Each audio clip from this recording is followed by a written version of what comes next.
زما قدرمندو مومنانو ورونو، السلام علیکم ورحمت الله وبرکاته.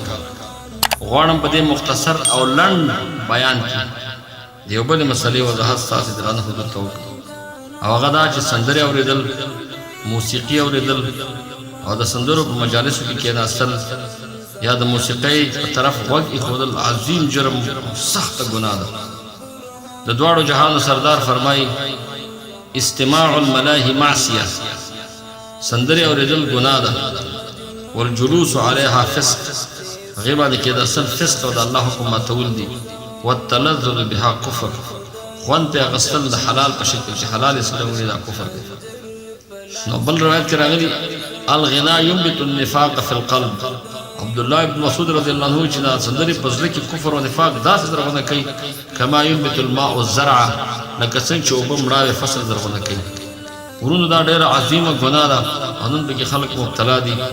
په موټرو کې سندرې اوري، موبایلونو کې سندرې اوري، میموریګانو کې سندرې اوري او په لارو کوڅو کې سندرې اوري چې الله به دې ناراضه کېږي.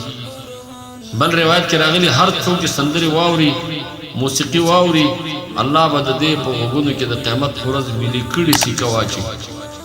لوی جرم او لوی عظیمه ګناه ده. سرود، د ټنګ ټکور آلات او سرود دا حرام دي، ناروا دي، اخیستل او خرڅول هم ناروا دي. بل حدیث مبارک کې رسول الله صلی الله علیه وسلم فرمایي امرني ربي بمحق المغازف والمزامير والاوصال وامر الجاهلیه، ما ته زما رب امر کړی دی چې ټول مغازف د سرود آلات مات کا، ټول مزامیر الشیطان دا مات کا، ټول بوتان او صلیب او دا شی دا مات کا. دا ناروا او حرام عمل دی. د نظام ساتي په کورونو کې سندرې پرې نه دی، په جب کې پرې نه دی. د ډمانو اوازونه بیا په هغې کې ډېر افحش او ډېر سخت ګمراه کن اواز د زنانو دی چې د ښځو په غږ سره سندره واوري، معاذ الله د ایمان رڼا خرابوي. سندرې اورېدل، موسیقي اورېدل، د فحش اورېدل او هغې سره سرود آلات غږول دا حرام عمل دی، ناروا دی. که چا ورته روا وویل کفر ته وځي، او که څوک یې ناروا ګڼي ورته کښېني نو کافر نه دی، فاسق دی، سخت ګناهګار مرتکب د ګناه کبیره دی.